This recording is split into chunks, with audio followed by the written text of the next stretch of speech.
Hello, everyone, and welcome to this final conversation of the Future Scientist.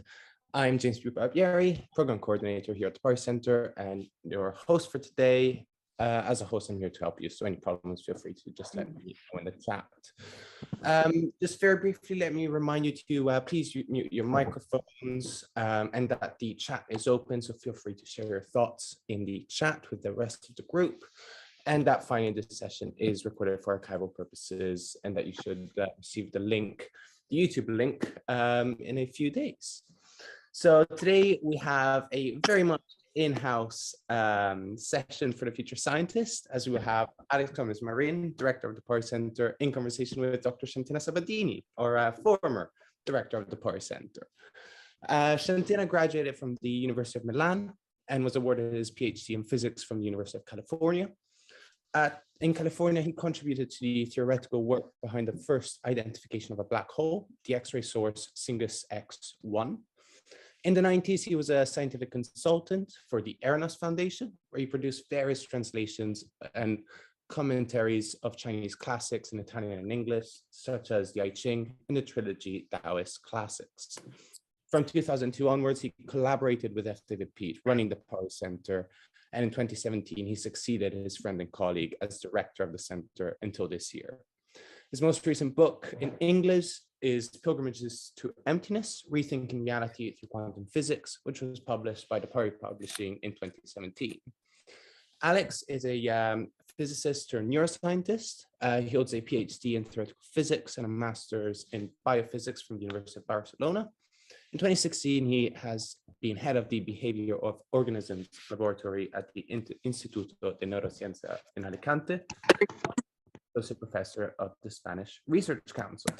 And with that, I'll hand it straight over to you to welcome Alex and Shantena. All right. Thank you very much, James, as always.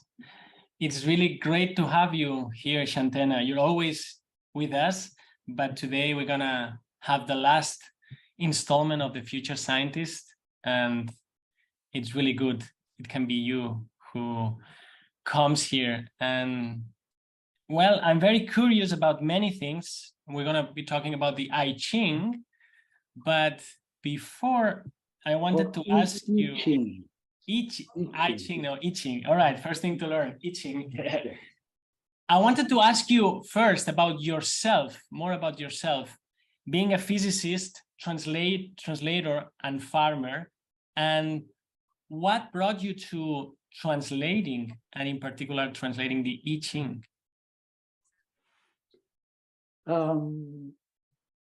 That's kind of like is on the edge of another more difficult question, and it's how do all these things go together? But yes,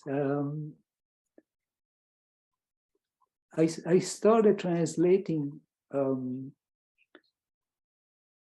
as a way to earn a living, which would still allow me freedom. And I was at the time spending quite a bit of time in the East, especially in India, and translating was a very comfortable job for that, because I could do it sitting on a beach in Goa.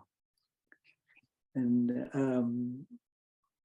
at some point, the publisher that I was doing translations for became very interested in Eranos and the really interesting things that were going on there.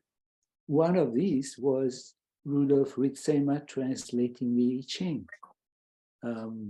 Rudolf Ritzema was at the time the director of the Eranos, and a devotee of the I Ching since quite young.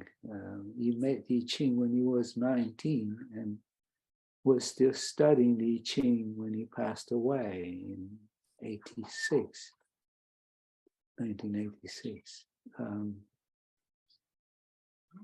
So that connected me to the I Ching, connected me to Eranos,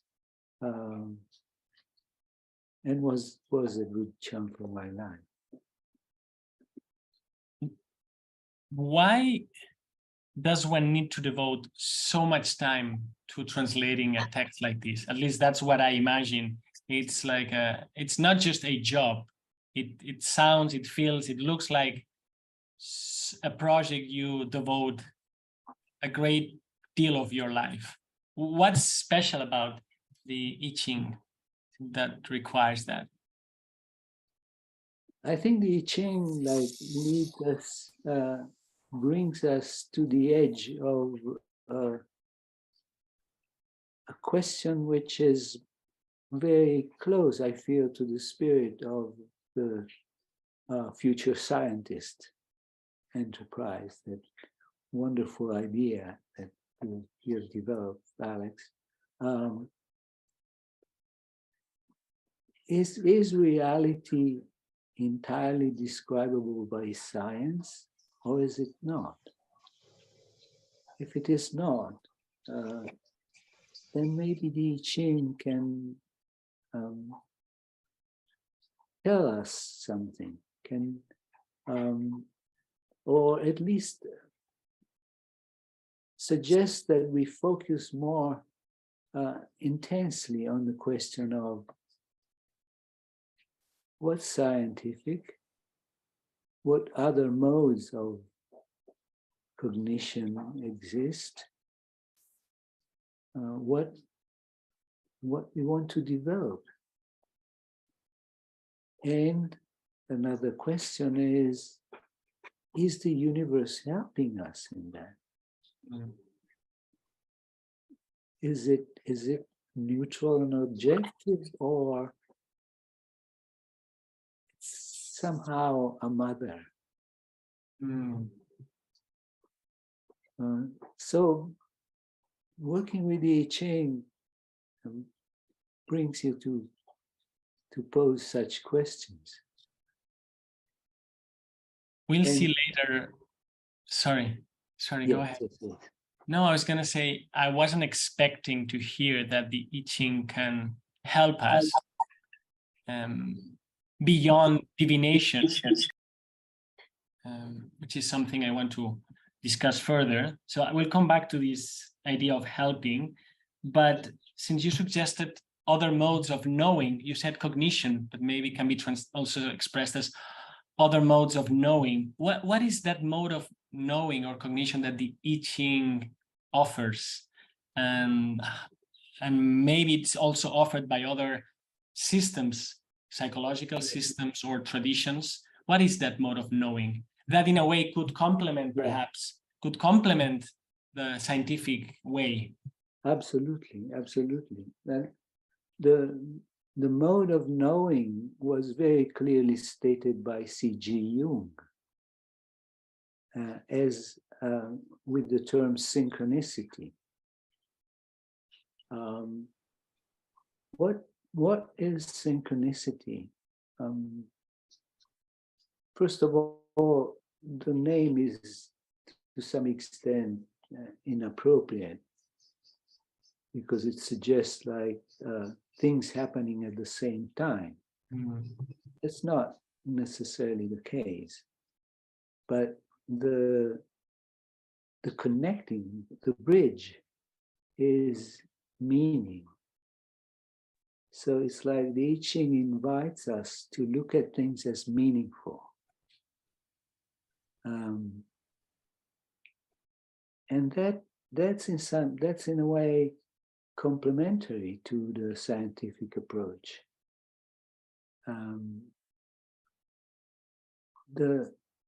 This issue is discussed in a very illuminating way by Wolfgang Pauli and C.G. Jung in their correspondence that lasted 25 years.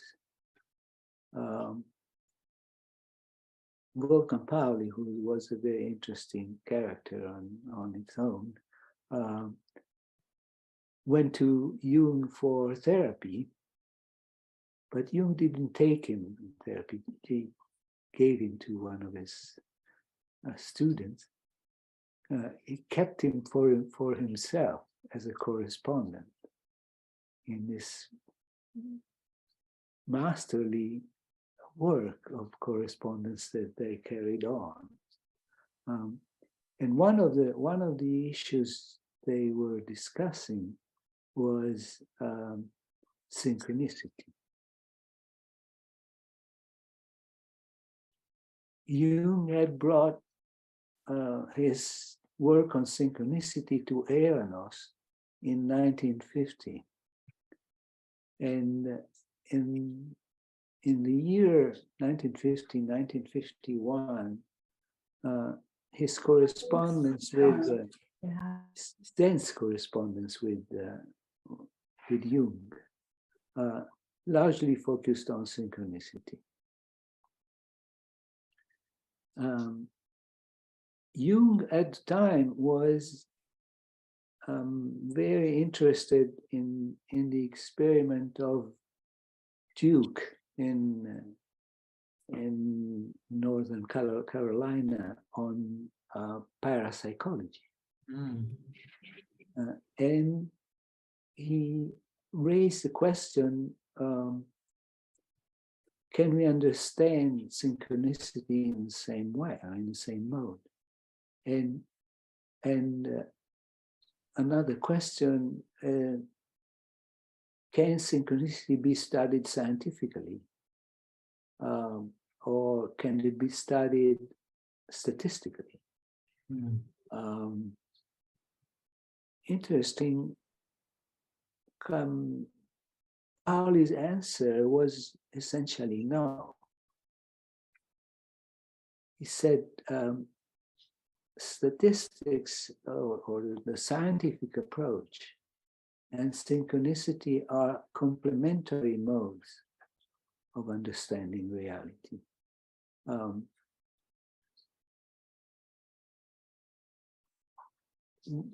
When you break it down to statistics, you break it down to the reproducible.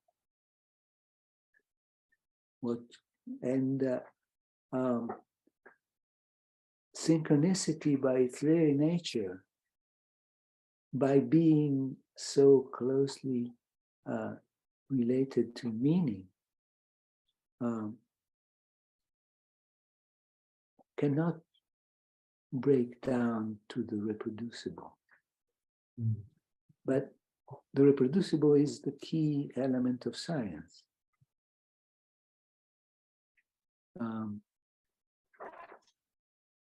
So Pauli essentially says, no, it cannot be studied that way. And he throws in another precious little note, which is the unique. What's happening in this moment between you, Alex, and me, and all the people who are with us, invisible, it's unique. It's something which cannot be reproduced and studied in a statistical way. Could I add to that? Nevertheless, and I'm absolutely ignorant about the I Ching.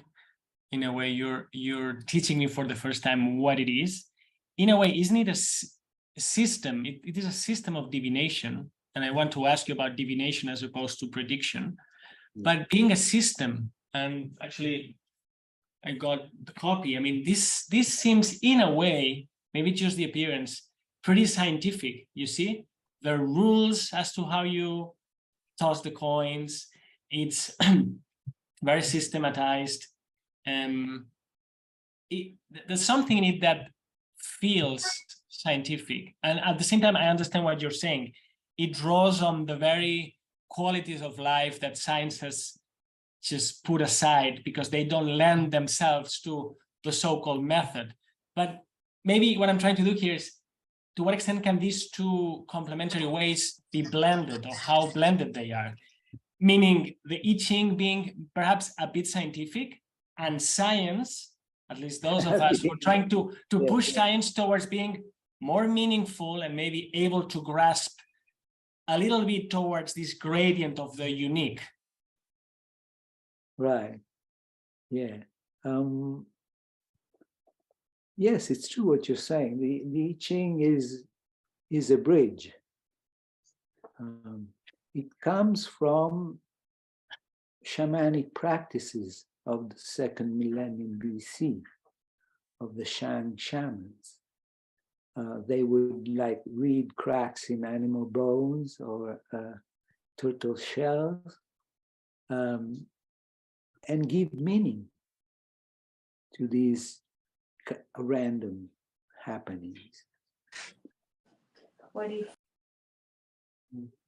Sorry? Yeah. So the I Ching connects those divinatory practices to the theory of yin and yang, Mm-hmm. which is methodical, scientific. So it brings together something which is completely intuitive and meaning driven. Meaning, well, I think we have to interpret meaning as the same quality we appreciate in a work of art, which cannot be exactly formulated, which actually gets somewhat lost when you try to formulate it, but has form. So yes, the I Ching is a bridge between, in one way, we could say, like thinking of our friend Ian McGilchrist, it's a bridge between right and left hemisphere. Now, before we continue, let me confess a prejudice of mine, and I'm sure you will lovingly hold it. So we may mention the I Ching in the same way as we could, same way, quote unquote, in an analogous way as when we, for instance, here in the West, and I'm speaking from the West, from Spain, where we talk about Tibetan Buddhism. And now, if instead of talking about the I Ching or Tibetan Buddhism, I will be talking about Tarot. Is it the word in English? Tarot. Yes. And the analogy would be Christianity. Maybe the receptivity is different. So let me put it in other words. My first impulse, and I know you and I respect you, and so I think your work is serious and valuable. So that's why I'm really eager to learn what the I Ching is. But I still have my skeptical concerns about the I Ching as, in a way, Tarot, as making up patterns. You know, I must confess, there's a neuroscientist in me.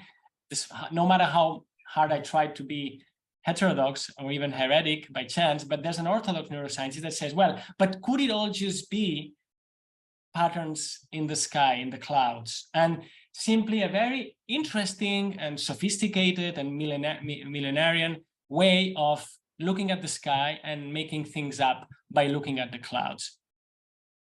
I'm with you. So maybe we need a third person to uphold the I Ching most rigorous approach.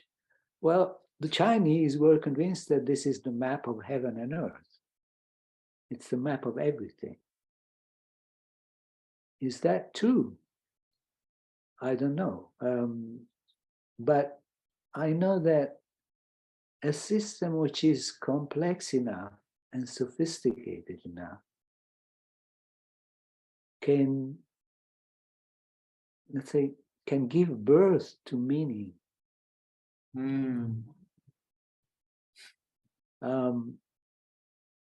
The making sense of it, making sense of this broken and whole line that we construct by throwing coins or dividing yarrow stalks.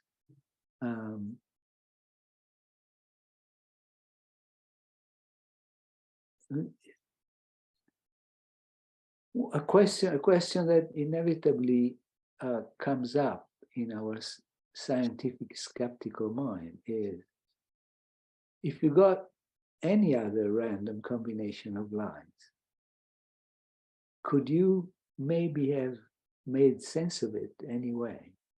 Yes. I tend to think yes. But to me, that doesn't discard the I Ching as a form of knowing. It illuminates its extreme subtlety.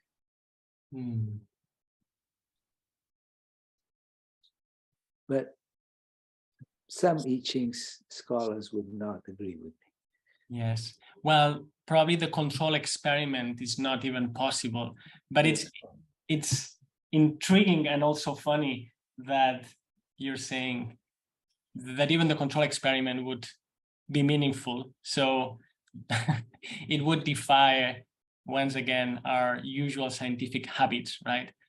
Of saying, well, the counterfactual, right? What if I would do things otherwise and then compare? Well, because it dwells in the moment and the unique. It doesn't let you do that.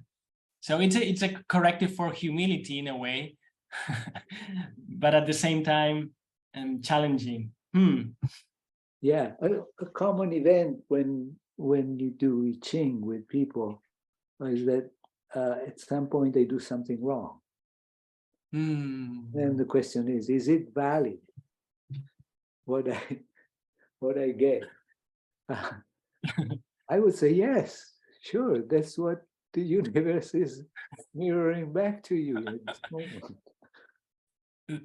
Yeah, that's even funnier. So if you toss the coins and you don't add well the numbers, right, still you get an hexagram, and still you can read and interpret what it says. But you mentioned giving birth to meaning. That's a juicy idea, right? Because it's not making things up. You also said sense making, which is quite fashionable today on social media. So many channels trying to address sense making, but giving birth to meaning. Can you say more about that? I want to hear more about the difference between giving birth to meaning, midwiving, co-creating the meaning, and just making things up.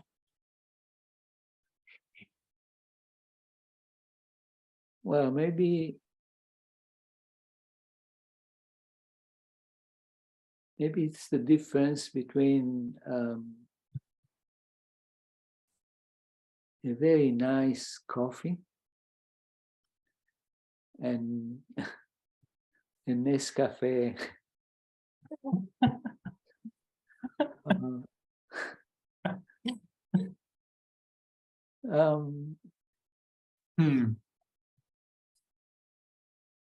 to give birth to meaning in a significant way, you need to offer yourself to the experiment.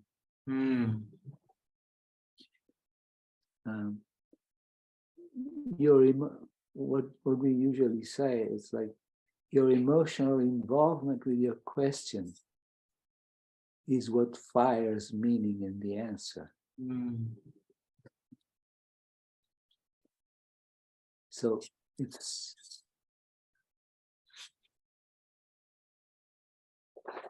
you when you wrote the preface to Wilhelm's translation of the I Ching, wonderful text. If you don't know it, I warmly recommend it.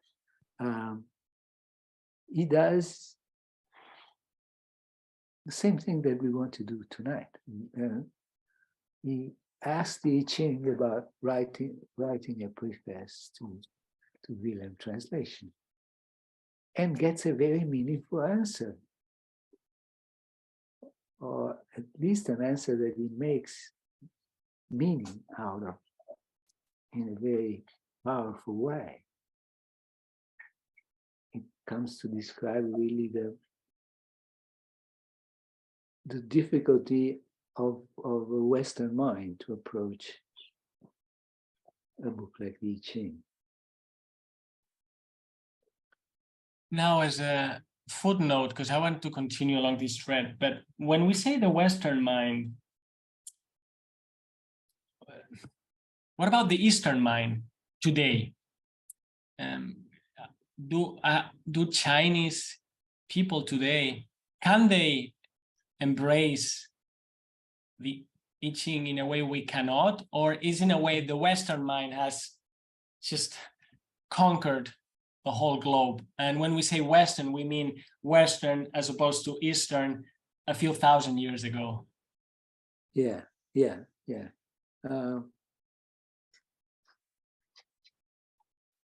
I think in the East, the I Ching has survived by going underground. For example, during the Mao Zedong time, and it still has its devotees in the old style. But what, interestingly enough, there's also a growing interest for the way the West is approaching it. A friend of mine who was the president of the Aeronos for some years, regularly goes to China giving courses on the I Ching. I myself did once a course in Beijing, which was quite hilarious, because I was working with an English translation of the Chinese text. A translator was translating what I was saying into modern Chinese. Yes. People would respond in modern Chinese, and the translator would bring it back to English to me. Yes. You would say, could such an absurd operation give something? Funnily, yes. Surprisingly, people seem to get meaning out of the whole thing. Yeah. So what is this mysterious thing we call meaning? Yeah. And why is it so rooted in the present, right? Because one thing that one quickly needs to correct when learning what the I Ching is that it's not about forecasting or predicting. Divination, and divination is not something we're brought up with, the idea of divination, right? What is divination, Shantena? Divination assumes that the future is already there. So it's like reading something which exists. In some ways, it's close to some ways of understanding physics.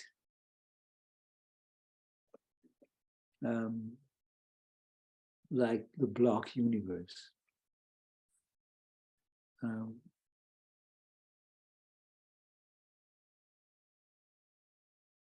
And whether it's supported by physics or not, the use of the I Ching as divination, as predicting the future, what will happen, is still common, and I would say even like probably the majority of people who use the I Ching use it that way. At Aeronos, we have developed a different perspective on it. More shaped by Jung's notion of synchronicity. And when I give I Ching seminars, I call them mirror of the present. in that it's easy and natural understanding the I Ching as somehow reflecting you in the moment you consult it and the situation you're in. There's a whole synchronistic happening. So the I Ching in that sense is like mining for synchronicity, invoking synchronicity. Now, sorry, because I already have so many things I'd like to run by you. So these meaningful coincidences, are they enhanced? Are they provoked? Because something I've read about synchronicity is that, well, today we use the word as basically anything that happens at any moment that feels meaningful, but in a way there's a weak sense and a strong sense of synchronicity. Now, and as I understand, synchronicity doesn't subscribe to causal principles. It's more like a causal principle, which is a formidable idea, also in physics. Now, can these synchronicities in a strong sense be multiplied, enhanced by the I Ching, or is the I Ching more like fishing into them, but the number of fish that are swimming in the lake or the river is the same? You see what I mean? And sorry if my question is again very left brain Western oriented. No, it seems very a very meaningful question. It is a common experience, I would say, that when you pay attention to synchronicity, they tend to multiply. So it's like, in that sense, like a familiarity with the I Ching and the use of the I Ching may indeed bring you to experience more synchronicity. Why? Or you could explain it in many ways, like including like your mind, your attention is readily pointed to such events. But let's say the way we've used the I Ching at Eranos and the way I'm still using it is as a mirror of the present. It tells you something about yourself now. Is that simply like whatever it tells you, you'll be able to make sense of it? Or somehow the universe is offering you meaning in a deeper way? Yeah. That's the question I have no answer for. I like that metaphor of the mirror. So this makes the I Ching etymologically psychedelic, right? Because it reveals your own psyche, and more than your own psyche, perhaps. Yeah. Now, talking about the future being there, this very act of mirroring oneself and the situation seems to also alter the future in the present, right? So in that sense, it's not entirely like the block universe. Yeah. So another way of putting it is those who practice the I Ching probably should believe that there is such thing as freedom, right? Yeah. True freedom. Otherwise, why bother? Well, you could say, well, I'm sure many illusionists could claim, well, you just look at yourself in the mirror, but it doesn't make any difference. But it makes a difference. Despite not trying to predict, it's less predicting and more affecting the future through the present. Right. There's an element of creativity in it. And that brings me back to Pauli's conversation with Jung. Pauli says at one point something which I've always found it very interesting. He talks about the unique and says the unique in physics has surfaced in the most unexpected place. And this place is the quantum experiment, quantum unpredictability, quantum uncertainty. And he says that's the result of a quantum experiment is an act of creation. So there's this other ingredient in the story, which is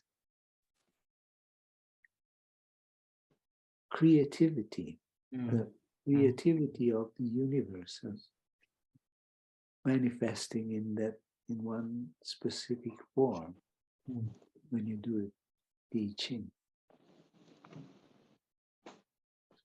And this brings us to chance and randomness. It is as if I had a list of concepts to discuss with you, but I'm realizing by doing this, you're transforming them into something much more alive and even sacred. So let's go for a couple more. So now chance and randomness, that's the waters from which this wine is created, right? So Right. what's the understanding of chance and randomness for the Chinese, for the I Ching in that respect? And is it commensurate with the understanding we can have as to lack of signal or unpredictability or lack of knowledge even, right? How do these ideas map?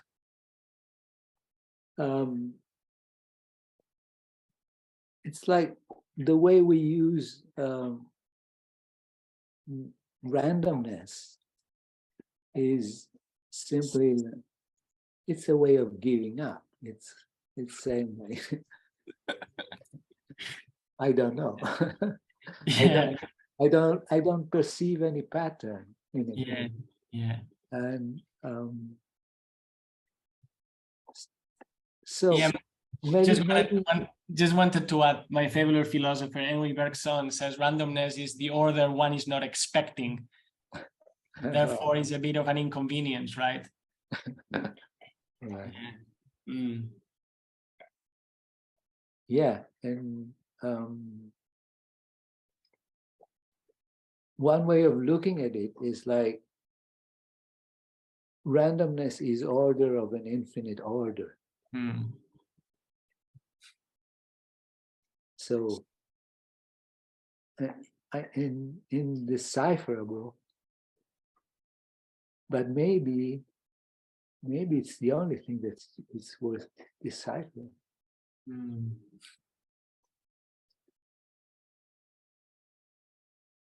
You're a poet, Shantena. You know? Yes, physicist, farmer, translator, and poet. Mm.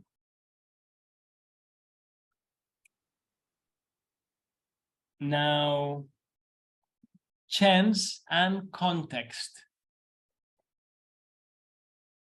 What about context? Say Just something. because let me preface that because it's a rather as physicists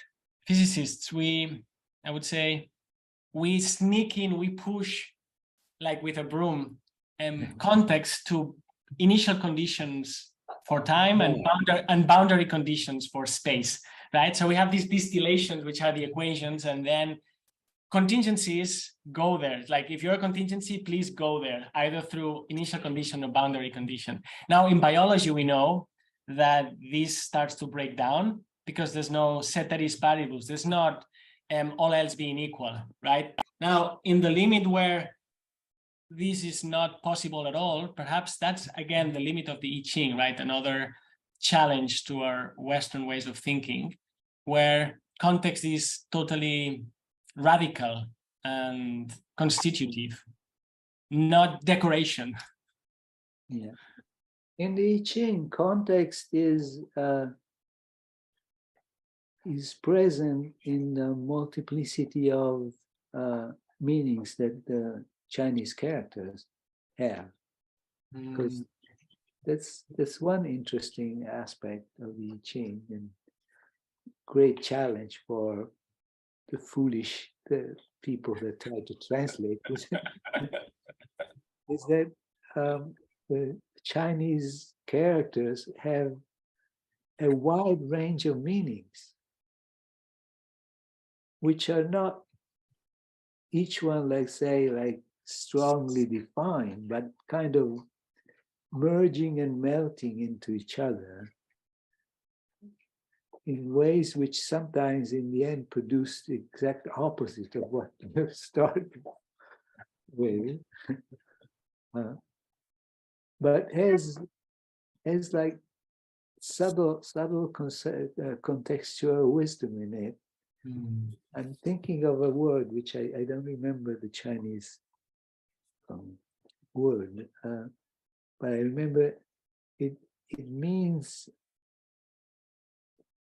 friend, partner, a person close to you, close to your heart, and enemy. Someone who you should run from. And Yes. so in some ways, the Chinese culture is an underlying fluctuate, like quantum fluctuations of a background in which nothing is rigidly defined forever. Yes. Look, I don't like the analogies based on software and hardware, but it seems like the programming language of the I Ching runs on those ambivalent or those multiplicity of characters. So it seems to further support all those things. Like we could make a list now of things that defy our ways of thinking, because that ambiguity is precisely what you would want to avoid in any piece of software you write. When you were talking about the possibility and the reality that synchronicities multiply, that would defy any conservation principle or conservation law. So it's interesting. It looks as if it is done on purpose. All of these elements are put there on purpose to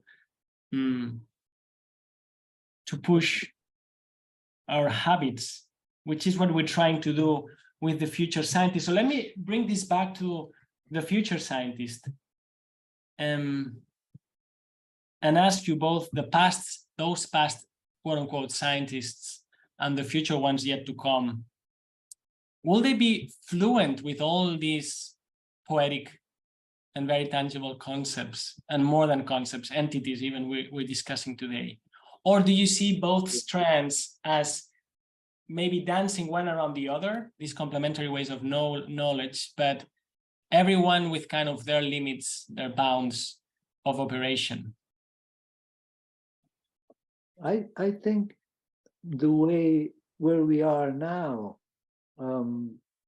it's easier to foresee the second option, the dance, which still remains at some level essentially separate.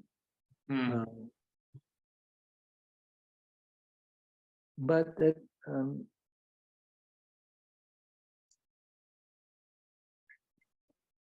the less clearly definable things are, the more relevant they seem to be for our life. And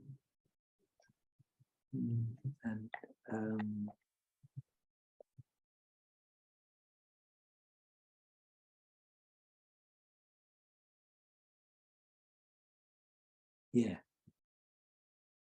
Okay, let's do something we agreed we would do. It's a surprise for our lovely audience and family and participants, because this is the last installment of the Future Scientist, and we're talking with Shantena, and you know very well how to navigate this.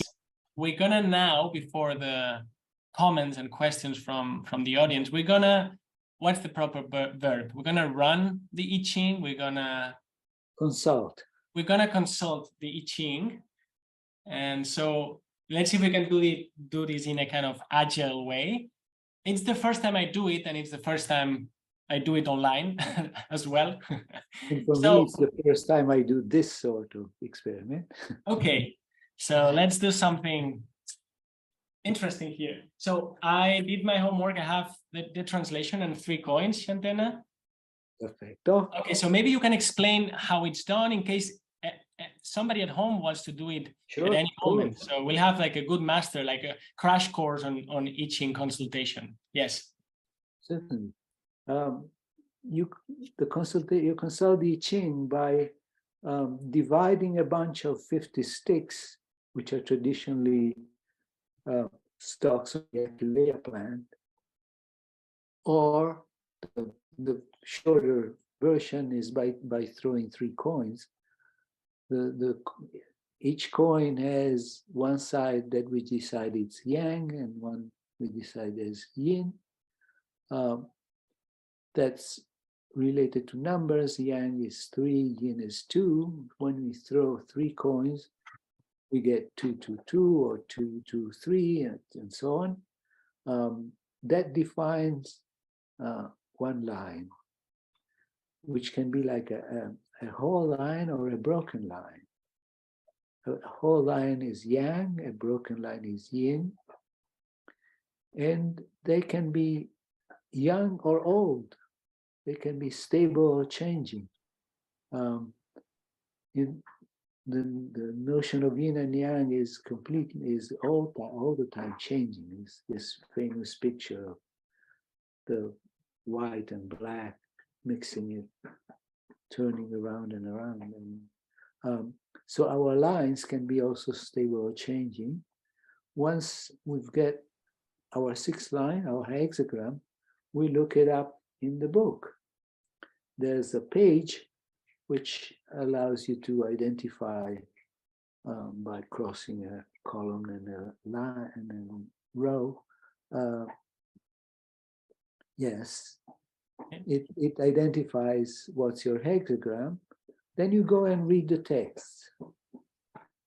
Read the text of the hexagram in the spirit of as if you were interpreting a dream. So let your mind freely associate on it.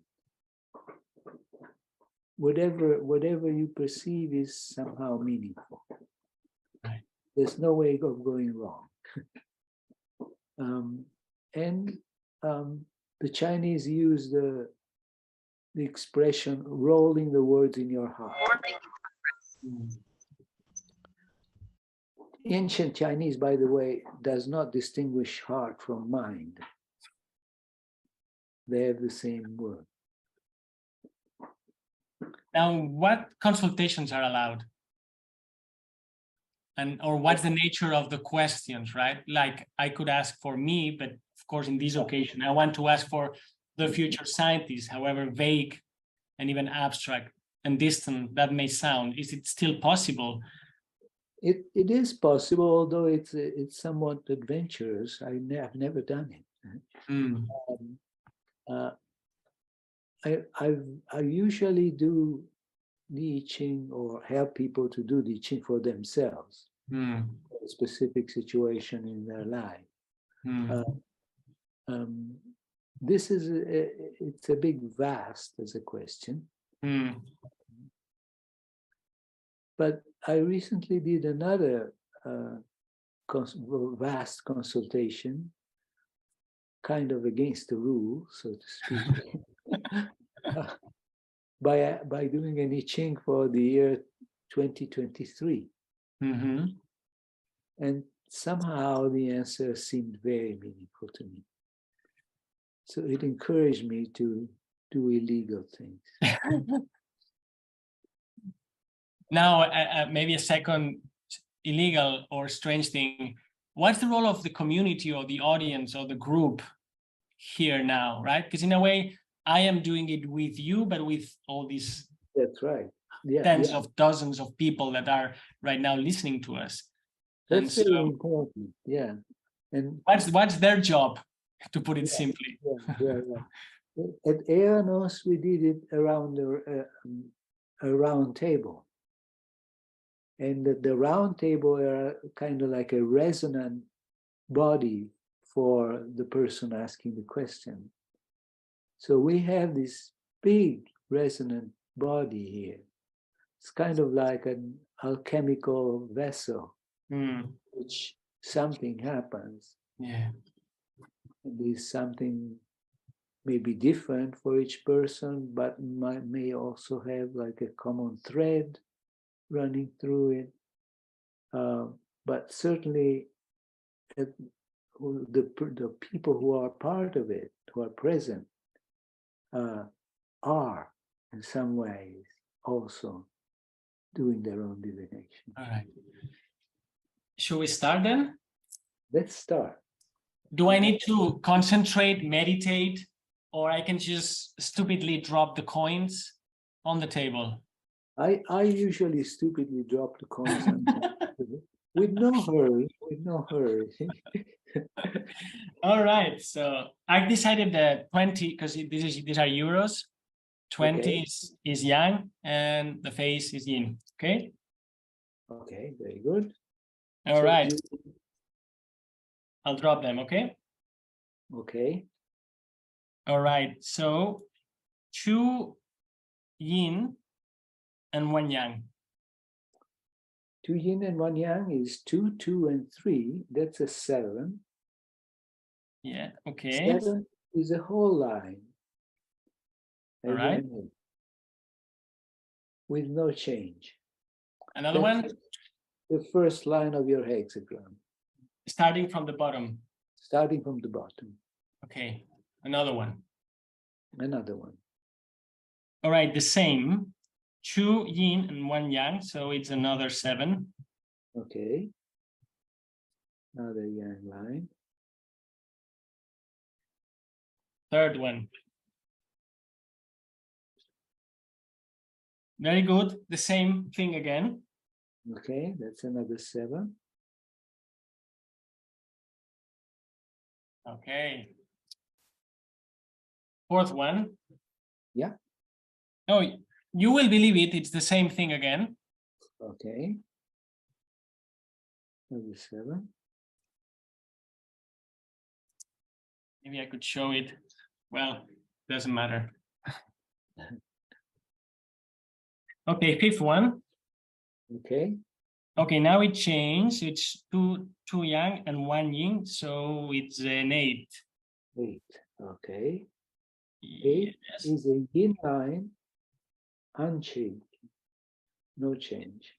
This is a broken line. Broken line, yes. Yeah. And so one more, right? Yes. All right.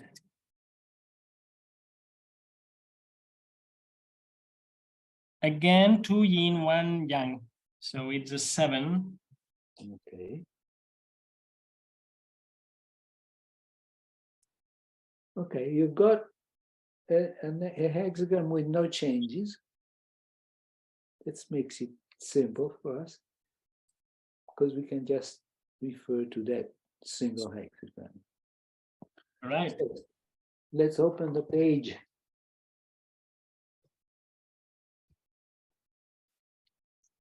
With the hexagrams.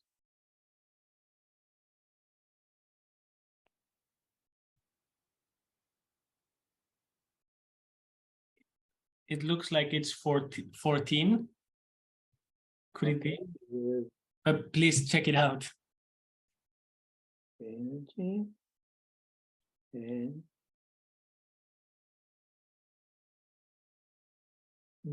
no, I would say it's energy and radiance. Yeah, that's 14. Perfect. Okay.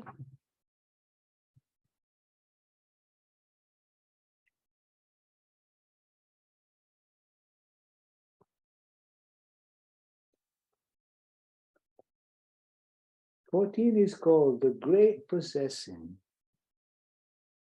The kind of short version of it is the situation described by this hexagram is characterized by a central idea or long-term goal, which acts as an organizing force directing the course of one's life.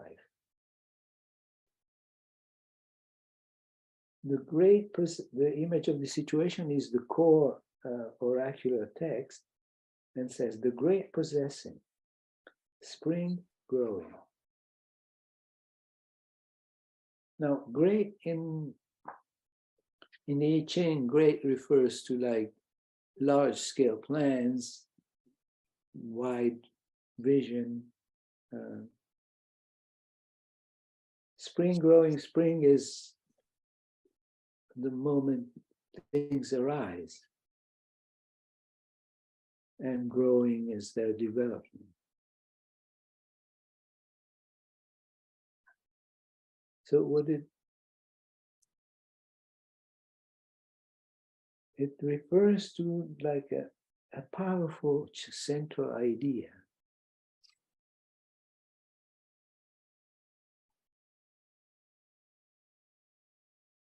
Which acts as an organizing force.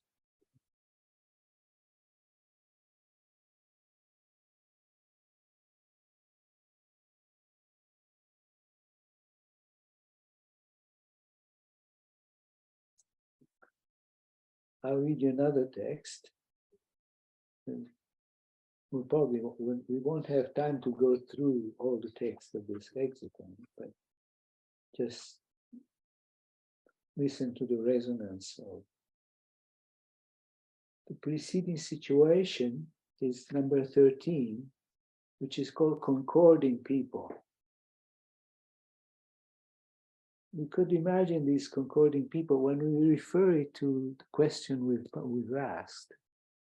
What's the future scientist like? The concording people could be the scientific community.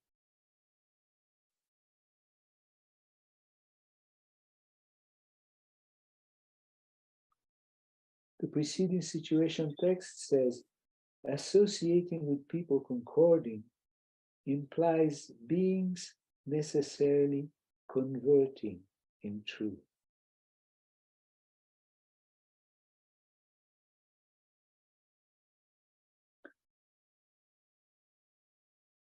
So there seems to be an evolution that moves from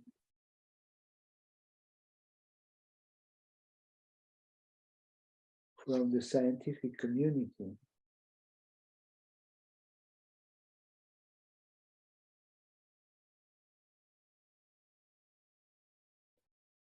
convert is accomplish one's destiny, revert to the original place or state, restore, revert, turn into, goal, destination, intention. A girl getting married.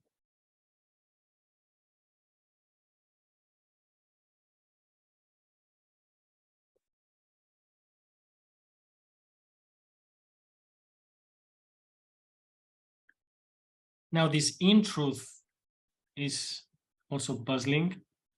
Mm-hmm. Beings necessarily converting, and the word here I'm reading for those who are not is in dash truth, like it's a word, in truth, right? Yeah. In truth is strengthening the statement.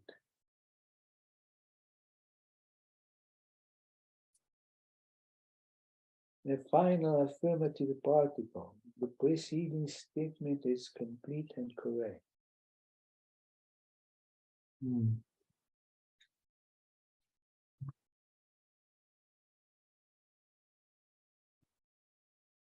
I recall a version of the I Ching I once heard that had all these caveats or dangers that sounded pretty dramatic. It said, well, that's what it may mean. And some things look good, but beware, there are all these dangers. Where are they here?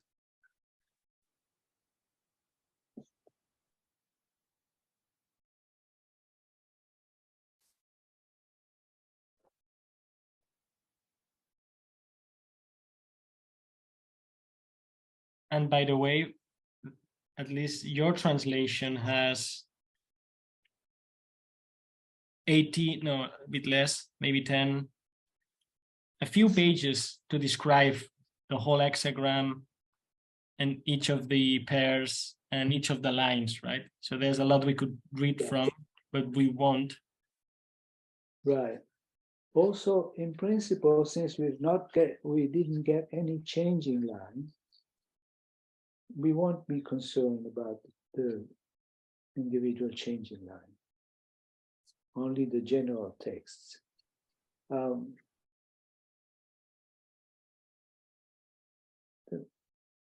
That's pretty minimal as constraint that reading give us, so we can like freely associate on it, or maybe fantasize on it.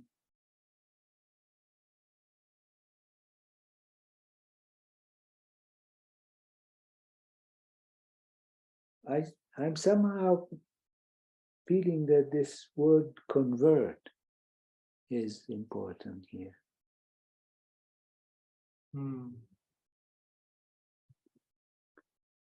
So what will the future scientist be like?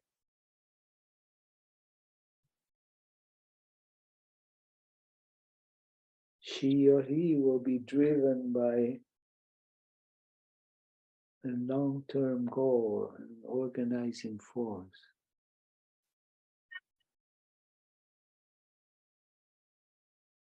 Something new is emerging, spring growing.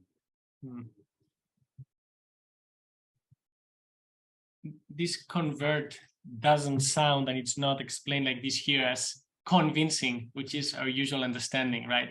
Convincing or even winning an argument. It's more about restoring, reverting to the original place, it says here.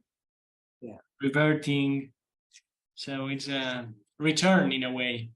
I find that very beautiful. Yeah. We could imagine that is somehow modern science arises out of alchemy and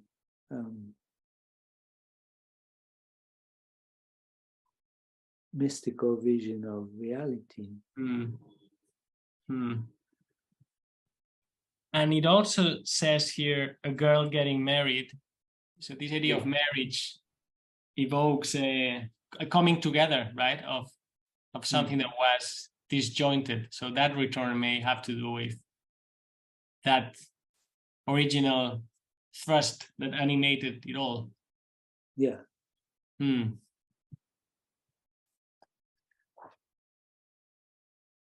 I see.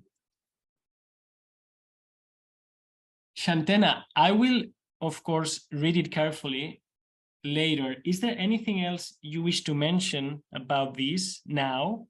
Of course, there's a lot to say. Or should we briefly mention this text called Patterns of Wisdom, which is fire above heaven. The great possessing. A Junzi is in the I Ching is the exemplary person. In Wilhelm's translation is the noble. A Junzi uses terminating hatred to display improvement, and yielding to heaven to relax into fate.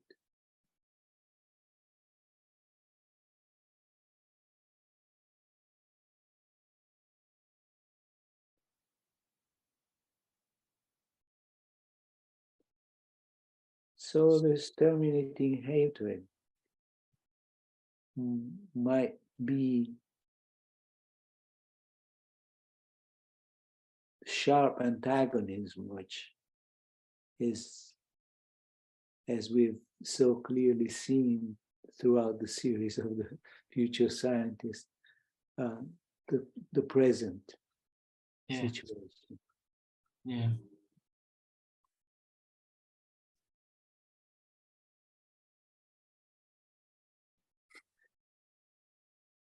one risk of asking very large questions, like we just did, is that you can read the answer in many possible ways.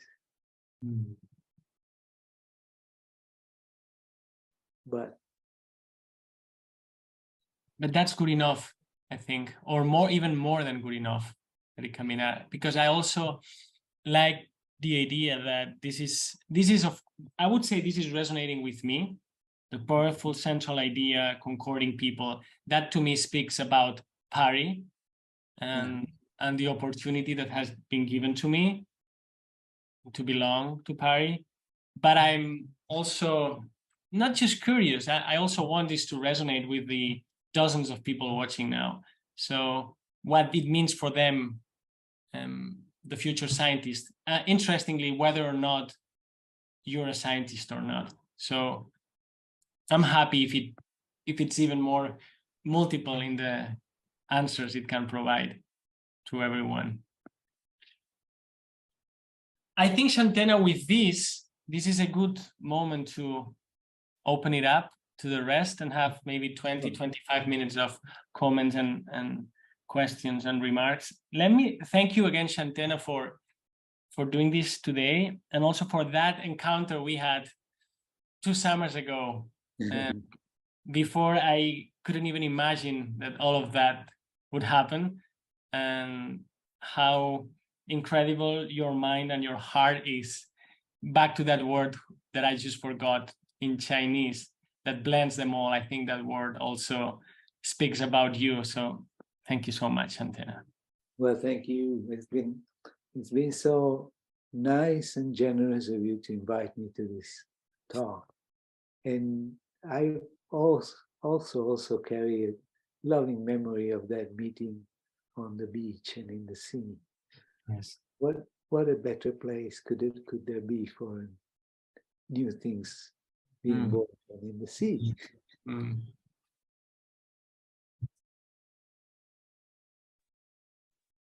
All yours, James. Great. Well, thank you so much, both of you, for such a profound conversation that we've had in the past hour, and of course for this little experiment of doing the I Ching here on Zoom. So as always, if you'd like to ask a question, everyone, you can use the raise your hand function, which is under reactions at the bottom of your screen. I can see a few have already raised their hands, or you can always write the question in the chat, either directly to me or publicly, and I can read it out to you. Firstly, I'd like to start with a question which came in the chat about an hour ago, actually, which is a combination of 2 different people writing a question, which is, how might science value and register the intuitive, or vice versa?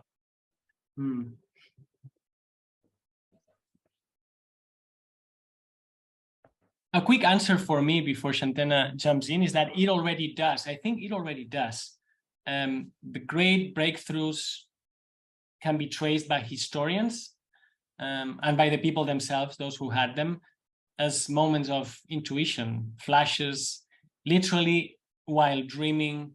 So in a way, maybe we need to nurture that more, but it's already an essential part of science, not something that we need to add to it.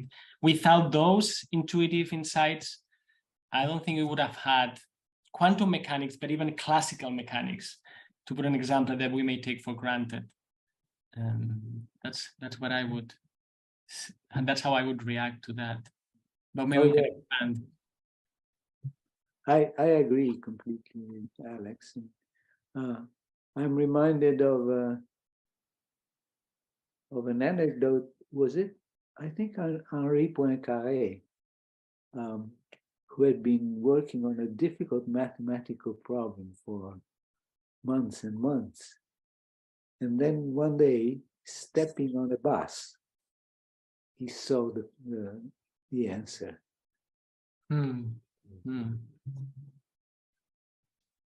Or to put it in a McGilchrist way, this commute, I think his work can be summarized. Well, hard to summarize because there's so much in it, and it's not about summarizing it. But there's this commute from right to left to right, and a good example is, as he often points, is playing the piano, for instance. So perhaps you first you have this intuitive sense of the music. That's first. Then you may want to work it out. Like if you play guitar or piano, you work it out. That's maybe the more visible work of science, like, you know, that they're struggling in their laboratories, doing calculations. But to me, it's like a journey to return, by the way, which appeared in the I Ching, is a return, sorry, in the I Ching, sorry, is a return to this more intuitive departing point. And sometimes we only shown one part of the journey, but it goes from the intuitive to the more explicit, worked out, tedious even, back to that intuition. Great, thank you. Next, let's go from audience questions directly. Let's go to Ron. Thank you.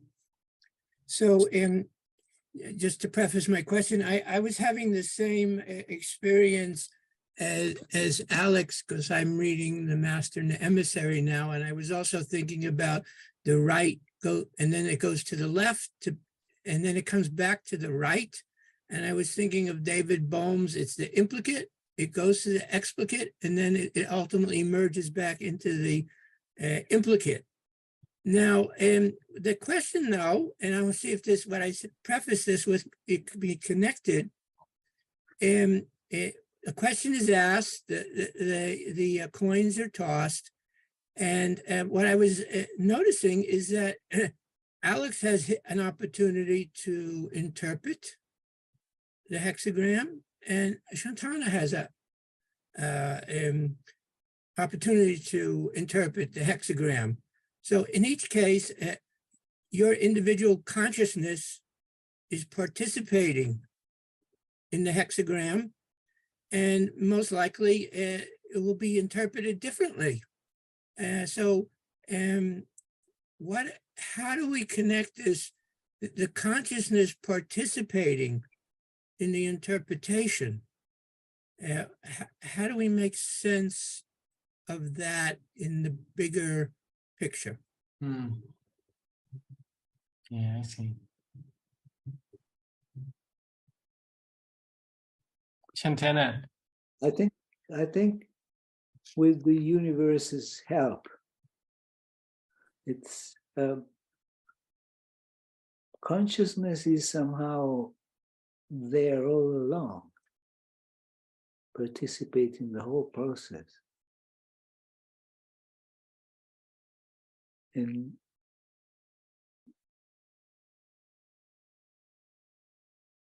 it's like, to me, it's as if the universe gives us a little push, or opens a little window.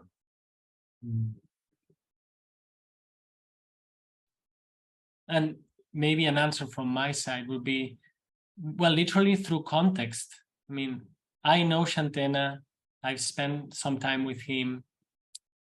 We've been talking for an hour or more. He's reading these lines, and the way he's reading them, it's very particular of that moment, with the intonation or the emphasis he makes on this word or that word, the inflection of the voice. I'm not saying I'm computing all of that, but all of this becomes literally a context from which then I express how I interpret it. And also those words and those ideas were written by somebody else and translated by somebody else. So in a way, it's already all interwoven, I would say. Yeah, there's a whole tradition behind it. And many people who have thought about, lived through, the whole history is still present when we consult I Ching.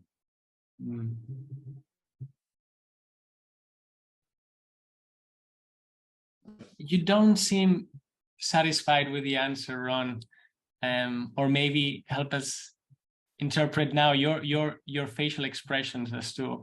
Yeah.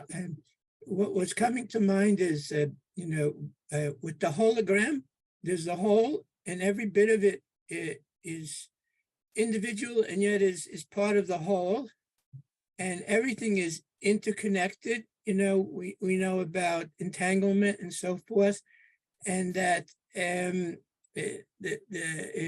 looking at the creation from the personal point of view versus looking at it from the impersonal, universal point of view, ultimately from the spiritual aspect, there's no difference. There's no difference between Alex and Shantana in essence, but in manifestation, they're unique. This is like, I think Ian says, it's like, you know, the science can take you so far, and then you have to enter the poetry. That's, I suppose, the frustration on my face is that the science can only take us so far, and the poetry for me is a process, a practice of going into the silence, and that's inexplicable in terms of it's not effable, it can't be spoken about, so it has to be experienced. Anyway, these are all just unfinished, you know, insights. Yes. Yes, Yeah, thank you. perhaps they cannot be finished, and they don't need to be finished. One of my favorite books, or maybe my favorite book, is the Tao Te Ching. It starts with the line saying, "The Tao that can be spoken is not the Tao." That's why we have to go into the silence. Yes. And Alex, as a scientist, would be, I'm sure that rubs him a little bit. Yes, it should, as it should. Okay, well, thank you, Ron, for coming in and for your contribution. Next, let's go to Michael.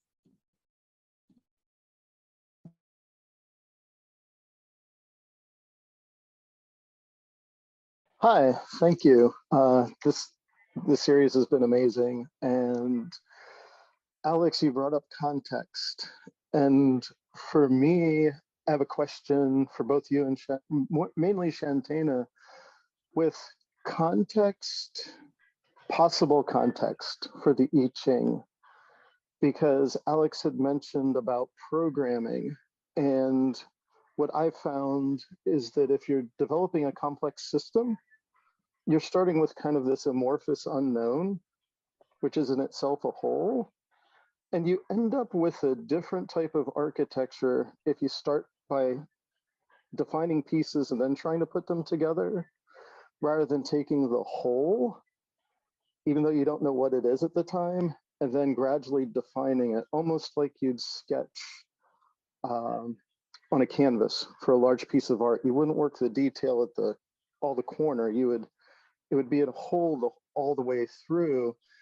So what I'm wondering is it possible, especially with like the cosmology of it's something like the Tao Te Ching, with like Wu Ji, the great unknown or the great void, and then the Tai Chi, is it possible that their context was different, so that when we think of the yarrow sticks or coins, we think of them as being inherently separate? But if you start with like the unbounded whole, then everything's always going to be related or relative back to that. I don't know. I've been enchanted by the movement of your hands. Oh. It seems somehow they were answering your question.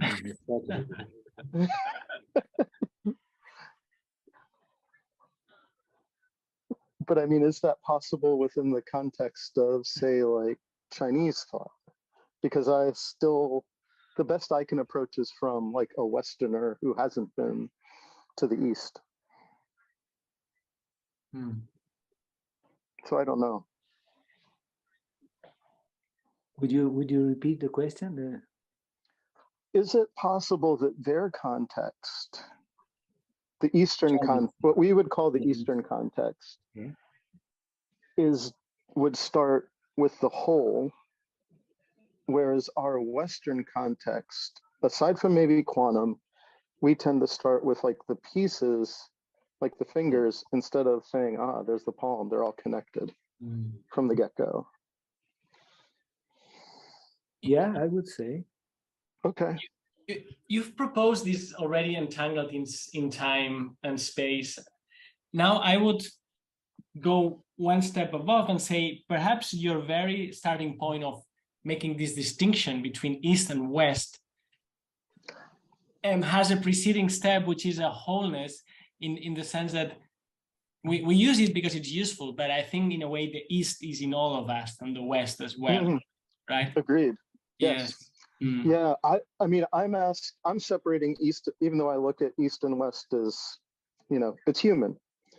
But I'm wondering, the question was more so I'm not making assumptions for context of the I Ching itself and imposing like some kind of a holistic model or context with the culture from which it may have emerged.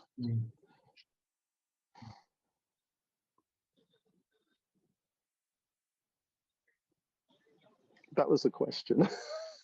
I think we've created an atmosphere today, or it has been created, where the questions are not even, we cannot even articulate them nor answer them, right? These are different kinds of questions. Like every time somebody asks, I think, well, I better shut up. That would be the best answer. And I think that's a good sign at this point. Yes, it's like they're there, but the moment we try to articulate them, it doesn't sound good, at least on my side. Maybe that's why Shantena was saying the very movement of your hands, perhaps, is the best way of asking and answering it. Perhaps. Yes. Thank you very much, both of you. Thank you. Thank you so much, Michael, for your contribution. And next, let's go to Lena. Hi, Lena. Hi. Oh, Hi, Lena. am I unmuted? No. No, you're now? not. We can hear you. Okay. Well, first, I just wanted to say thank you for this series that I've enjoyed, as usual, so much. And it's so funny because I was thinking about his hands, that you were saying the movement. I've been dancing with the Yi Ching for 20 years about. I've been interested in it for about 20 years. And I was going to say, I always used it whenever I felt like I was stuck, like in a circular thinking type of thing. And I would use the I Ching to unstuck me, like to make me part of a flow again. And it's so funny because my youngest son one day said, Mom, you're so weird because you're so like scientific and then you do this. And he couldn't figure it out. I said, well, you know what? Whatever it is, it always speaks to me. And we were talking about context. I would read, because I've been using it for 20 years. So many times I read the same one, right? The same definition. And it would always have a different meaning. Because of the context in which I was asking, and I never use it as a definition or whatever you call it for the future. It was always to, as I said, when I felt stuck, it would bring me back to a flow of thinking.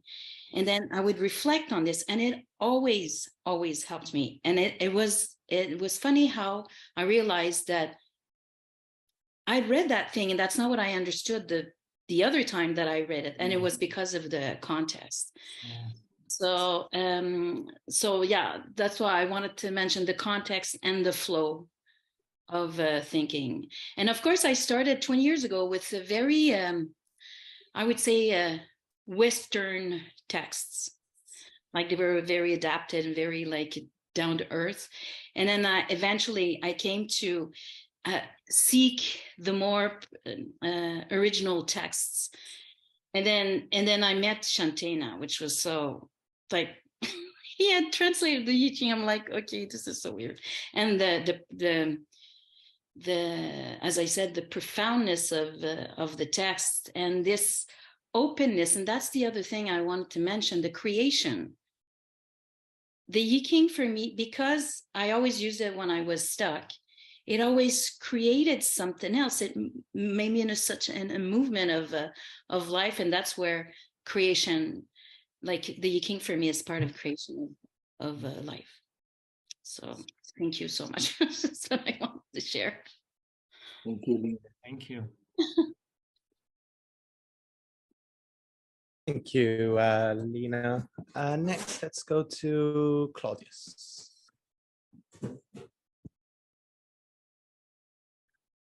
Hi there. It's been a great conversation, and it is nice to be sitting on the other side of the valley, up on the mountainside here, where Shantena is. I've been thinking about this whole idea of the scientific method and meaning making, and Alex, your comment about is meaning making actually making things up? So it is the meaning-making piece that is fascinating for me in this context, and the I Ching as an instrument for helping meaning-making. I'm thinking of Jan Smuts, who was the author of Holism, and one of our previous speakers actually mentioned a holistic perspective functioning from the whole. And Jan Smuts, at his very vital address to the British Association for the Advancement of Science, where he was inaugurated as president, 1931, he said that what has been missing is a fruitful dialogue between science and philosophy. That if science was not having a conversation with philosophers, it was not making meaning of the very work it was doing. So I'm curious about this. In 2017, I attended the Starmus conference in Norway, the largest gathering of Nobel Prize winners in science. And the head of UNESCO asked the question, should science be purpose-driven? And the response was, no, it is just there to follow the knowledge. It doesn't have an intention other than to follow the knowledge. And yet, with the wonderful science that we have, we've not been able to address the existential issues of the day.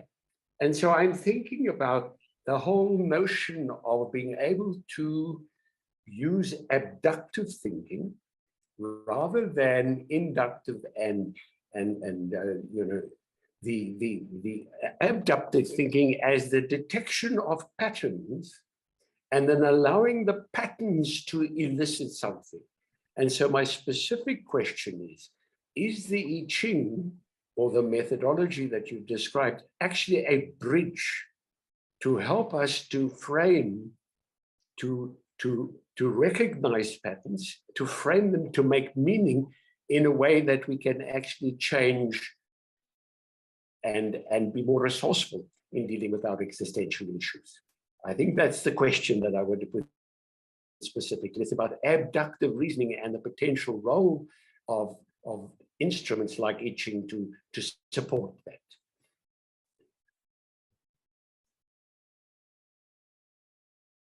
Shantena, you want to go ahead? I agree, Claudius. I think definitely so.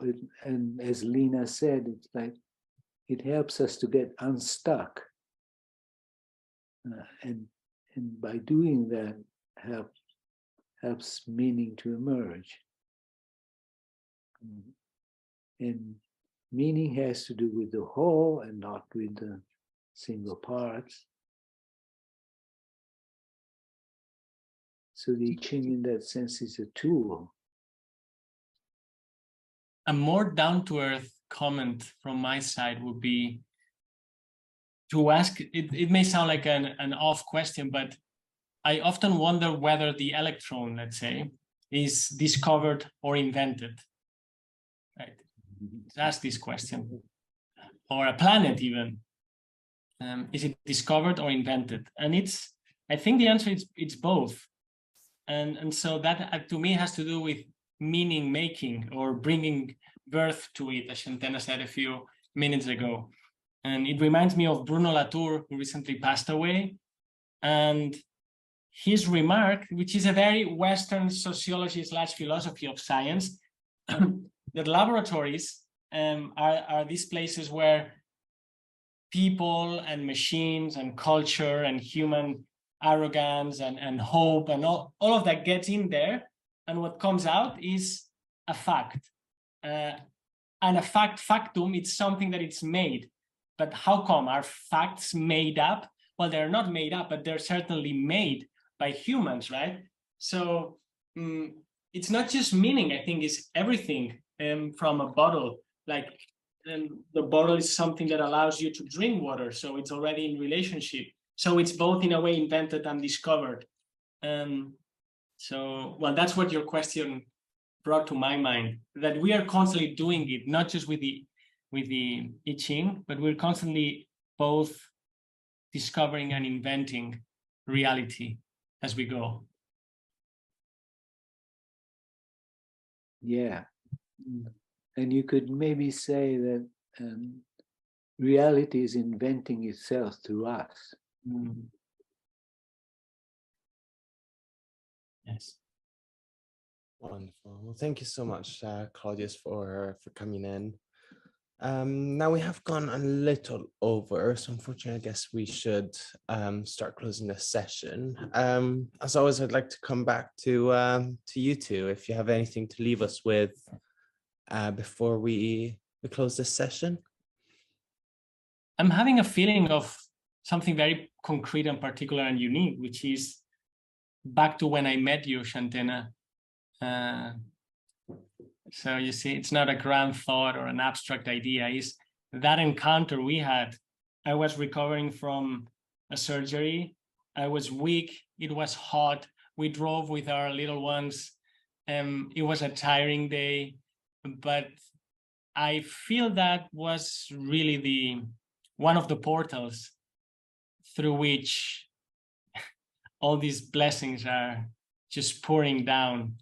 And so, well, this sense of that encounter and everything that has happened after that, and how incredible that 12 or 13 months after that encounter, we were having dinner at Paris, and this interesting transition between you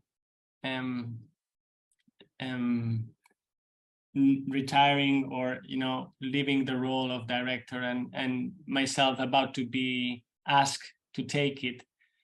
Well, to me, this is a kind of a love story between the two of us. So that's what I would say. That's right. And of that meeting on the beach, I especially remember your girls, so beautiful and so free and so creating. Yeah. It was kind of the archetype of the moment. I see. Thank you.